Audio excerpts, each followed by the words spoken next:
Hi, my name is Sonia from Cosmic Harmony. I'm going to do a tarot reading for you today and see what messages want to come out.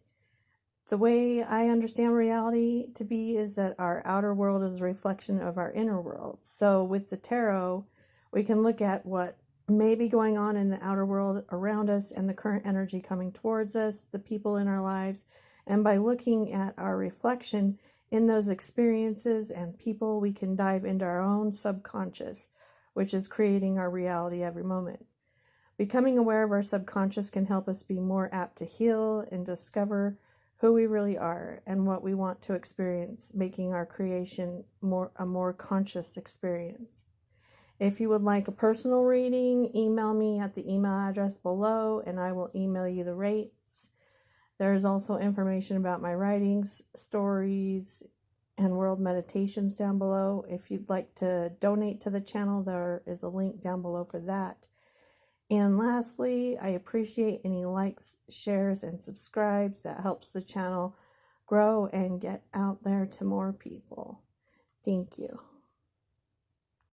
Hi, this message is for Taurus, Sun, Moon, or Rising.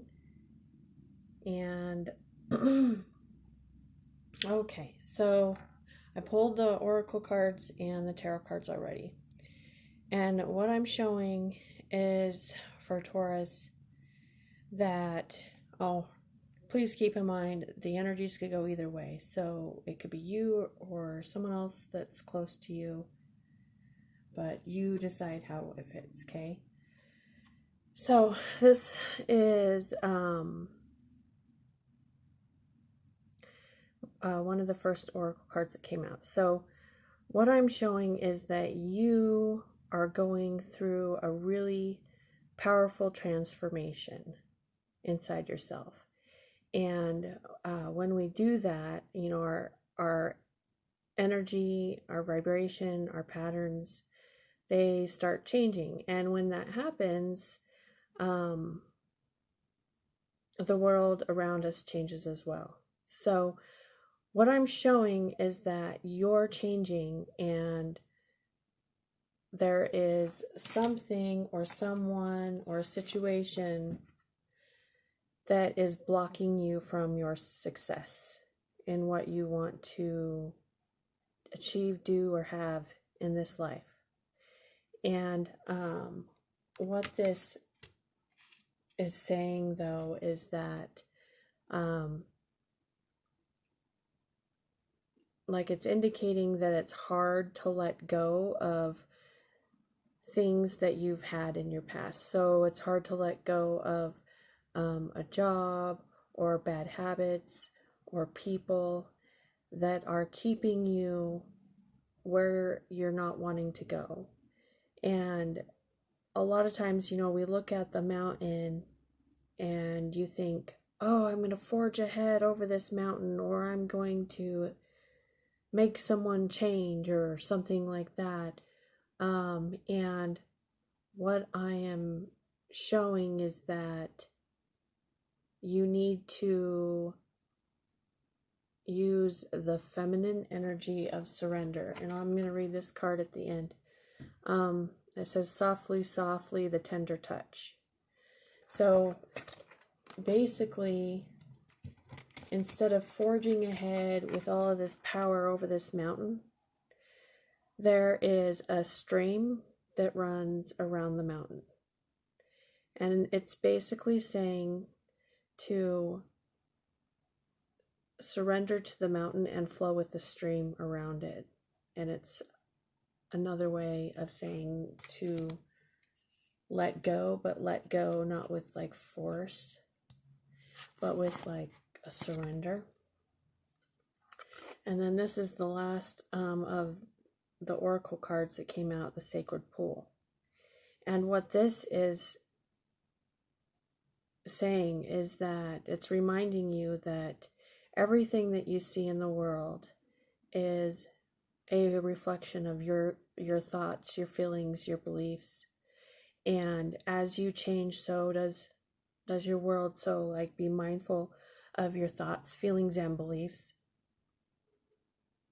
and let the things go that are leaving your life, and let the things in that are coming in your life.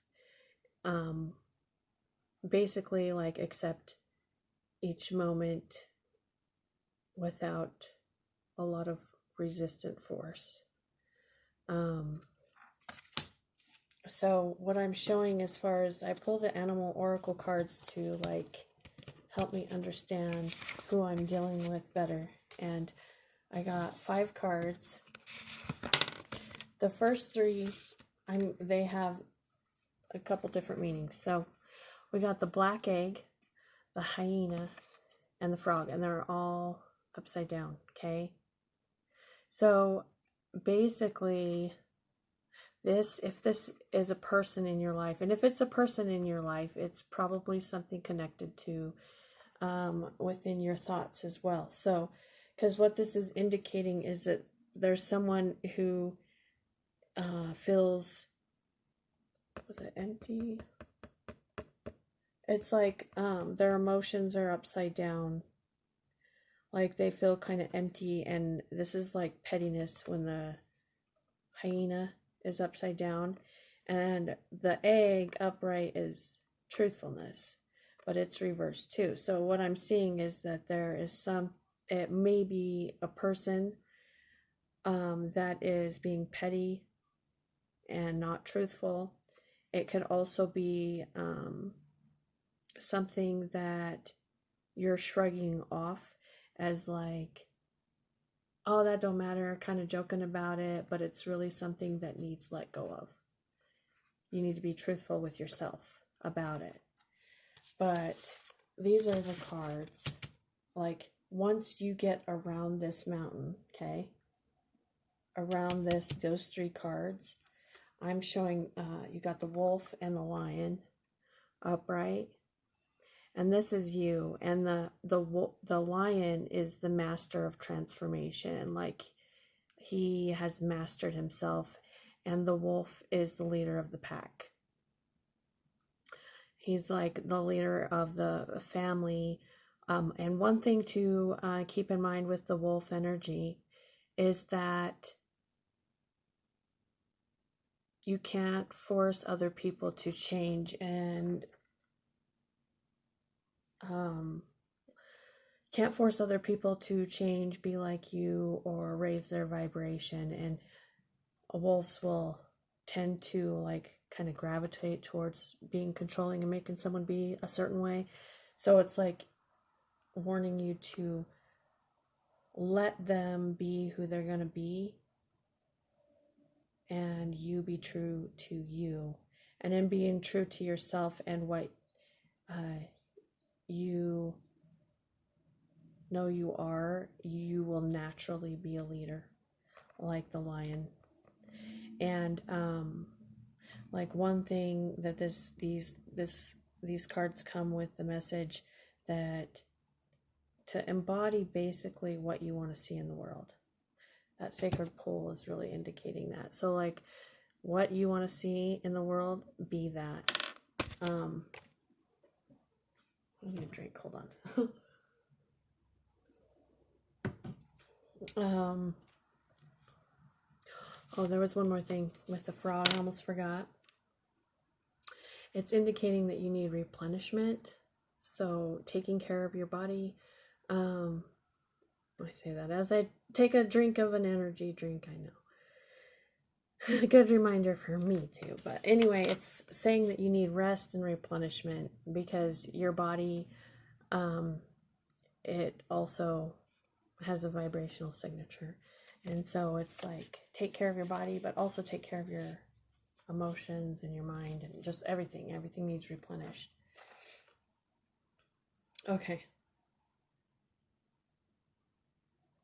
So let me get to the tarot cards now. I'm trying to think where to start. So I'm just going to start with the present.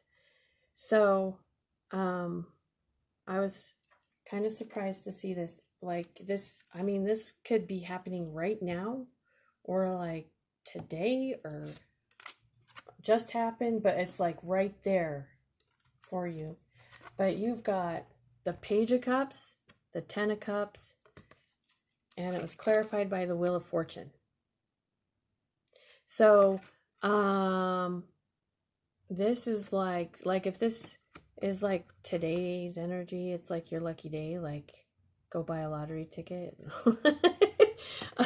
But, it's like, this is complete emotional fulfillment, okay? Page of Cups is like, if you're so fulfilled, you may be offering it to someone may be offering it to you, or the Page of Cups is someone who holds their own cup because they are that full of love. But the Wheel of Fortune is like something is going to go in your favor. And I feel like it's like based on a decision. It's like, it's so close. It's just like right there. Right there. Okay.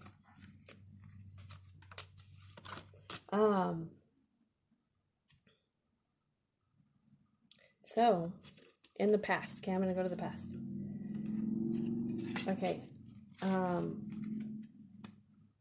This indicates two things. This could be a person. The Emperor could specifically be in Aries, but it doesn't need to be, okay? But it's when the Emperor is reversed, it's like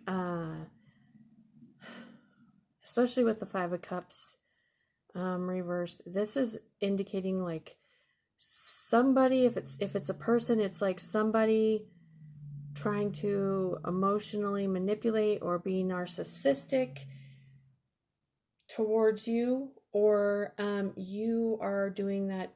It could indicate like you're doing that to yourself so that you don't have to let go of whatever it is that you don't want to let go of, okay?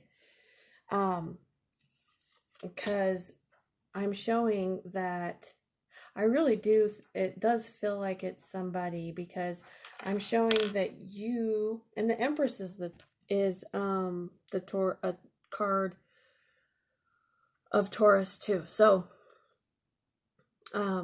this is you, and it's upright, and you also have the Ace of Cups with it. So, and the Ace of Cups is like new beginning in love, and I get the feeling that like you realized your worth, you fell in love with yourself, okay? And because of this, and this is like something that is, if it hasn't happened yet, it's about to, because then you got all this awesomeness coming in. But yeah, it's like you realized your value, your self-worth, and now like you are able to create from that. Okay? So now I went into the future, and this talks more about what you're holding on to, okay?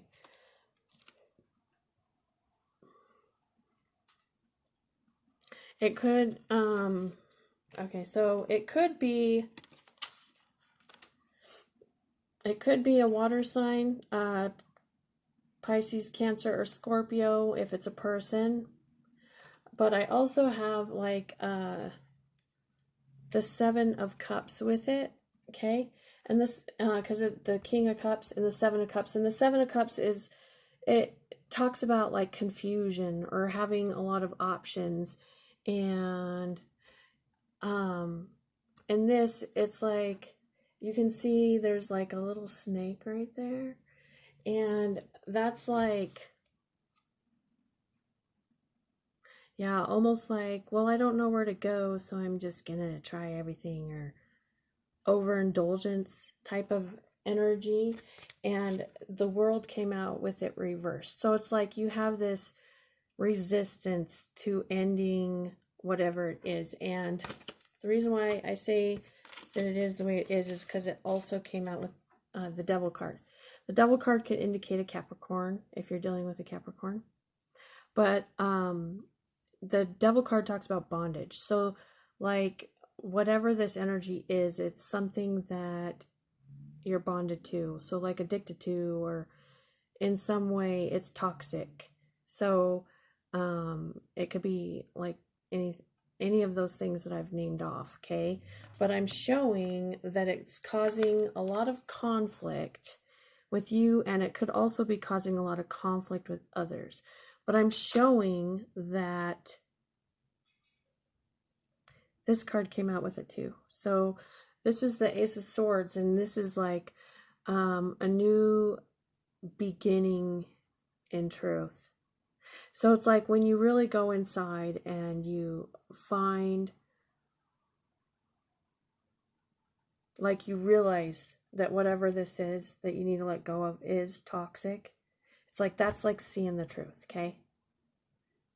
You're seeing that this is not good for where I want to be, okay? And then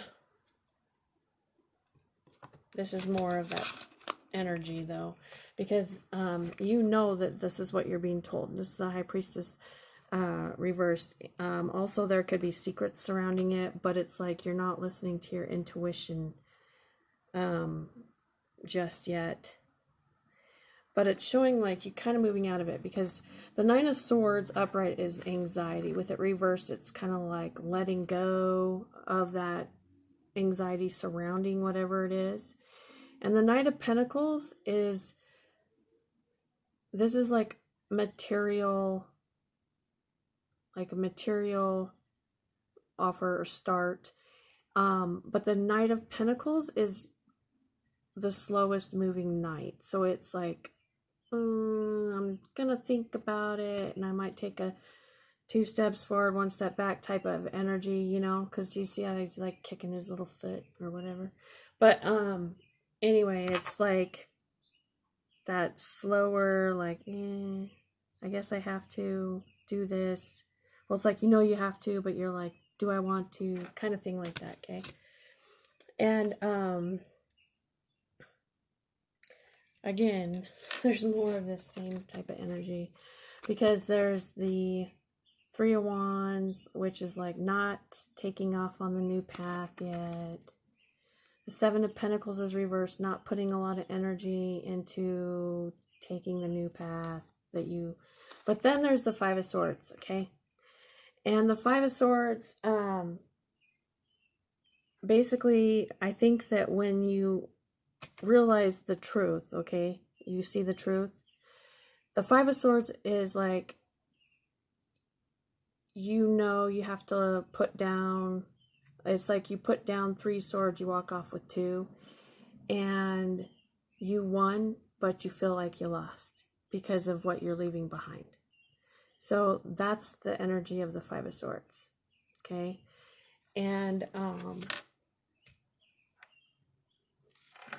I asked for advice for you, and I got the 10 of Swords, which that is like, end it. End whatever it is. So whatever that mountain is, it's like, drop it. And then justice. And justice can indicate Libra. But it's basically saying that when you end it, your justice is coming in. So like, yeah, it's going to balance out for you, depending on who you are, like who you know yourself to be, but it's going to bring in justice. Okay. Now, I'm going to read what this message has to say. But just keep in mind, like this energy is like right, it's like right in front of your face. Okay? That's like really freaking awesome. Seriously. Okay, so let me read the message for this card. It's the softly, softly, the tender touch.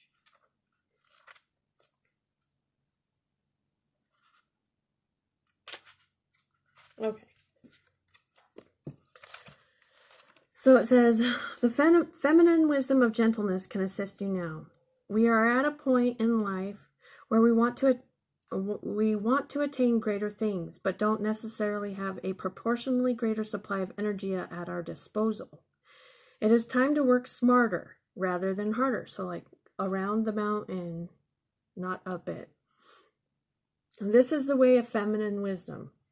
However, a cultural ignorance of the feminine way currently prevails. We are generally taught that the more force we use, the more we try to make things happen, the more we will achieve. The feminine way is not about force, nor is it about driving, striving, pushing, or grabbing at what we can in order to create. It is about inviting what we wish for to come into the space we have provided for it. Letting it come to you when you drop what you need to, internally and in our lives. This method cultivates more energy, causes less stress, and attracts what is desired. It is manifestation by invitation rather than by will or force. There is an old story that the sun and the wind were debating about who was more powerful. After boasting about their prowess, they made a wager. A man walked down the street with the coat on. The wind and the sun decided that whomever could force the coat off the man was the most powerful. The wind became demonstrating by its impressive power. It blew and blew, caught underneath the coat, pulling it, nearly ripping it right off the man. But the man wrapped his coat around himself more tightly to protect himself against the force of the wind. Eventually, perhaps temporarily, out of puff, the wind gave up. The sun took over. He shone down, becoming brighter and brighter until the man slipped off his coat, slung it over his shoulder, and walked down the street, quite possibly wondering what was happening with the weather that day. The wind attempted to do by force what the sun was able to do by being. You are being asked to surrender your forcefulness, your determination, and your intense activity, even if it is for this moment. Does this mean that you have to surrender your goals you are chasing through those endeavors? Certainly not. This is not about letting go of achievement. It is about understanding the process of manifestation in a more intelligent way. There is a way of creating that gives you energy and doesn't leave you utterly worn out. It is about allowing what you want to come to you. Be yourself absolutely, naturally, and with ease. Shine your light and allow your presence to invite that which you wish to receive. It is about cultivating an energetic affinity with what you ask, rather than feelings of lack and need. Do you see the subtle but important difference? To feel that you are already a naturally abundant being who gratefully invites more of what you want to your life is rather different than to feeling lack, fear, and wishing your world was changed. It is a bit like dressing for the job you want, even if it is not your job you have. You energetically embody what you wish to attract more into your life. Like attracts like. This oracle brings you a message. You don't need to push quite so hard to receive what is naturally coming to you. Your push comes from a place of uncertainty over whether or not you will succeed. You need to relax, have more faith in you. All things come in time, rightfully and according to great, loving wisdom. You are not immune to this. You shall have your time to shine too. Rebel against any voice of fear within you or around you that tells you otherwise. It is okay to become softer, to feel the energy of what you wish to attract into your life, and to act as much as you can, as though it already is that way. You are not fantasizing or daydreaming or failing to live in the real world. If you do this, you are actually working with the feminine art of manifestation through gentle beingness and attraction. As you soften into being what you are seeking, what you wish will not be able to resist your shining, inviting presence. This oracle also comes with a message that you have been working very, very hard. You have learned much and accomplished much, but it is time to change your approach. Let go of any force in your approach to creation now. Everything serves a purpose, and learning benefits and limitations of the more forceful way of manifestation through effort and willpower was a useful lesson. However, if you were to continue with that approach, it would stop working for you because you are now beginning to create on a far grander scale. That is beyond what an individual can manifest through willpower alone. You are individually creating through your healing and art, but are also contributing globally to new consciousness through your own spiritual growth. You are part of a global healing manifestation process. You are, through your way of being in the world, helping to birth awareness. This new way of will heal the human heart and bring it back to balance with nature. This is essential for human soul to survive, flourish, and cooperatively nurture Earth rather than destroy her natural resources. You may or may not be consciously aware of the extent to which this new way of manifesting through receiving rather than taking can actually help all of humanity, but nonetheless, it is playing an important role in greater human evolution. It is the power of attraction, of magnetism, rather than that of striving and force that will replenish your energy and restore your body, mind, and heart after your struggle. This change in approach will encourage the shift from head to heart that is essential for your individual well-being and for the greater human evolution. You need to heal so that you can help the world heal. Does this give you absolute permission now in your mind to take an easier approach to your sacred, rebellious, creative manifestation? So that is all I have for Taurus until I do your next video. If you found it helpful, remember to, well, I'm grateful for anyone who likes, subscribes, and shares. Also, if you want to learn more about how tarot works, I have a link below for that. And also, my email's below if you want a personal reading. All right, so thank you. See you next time.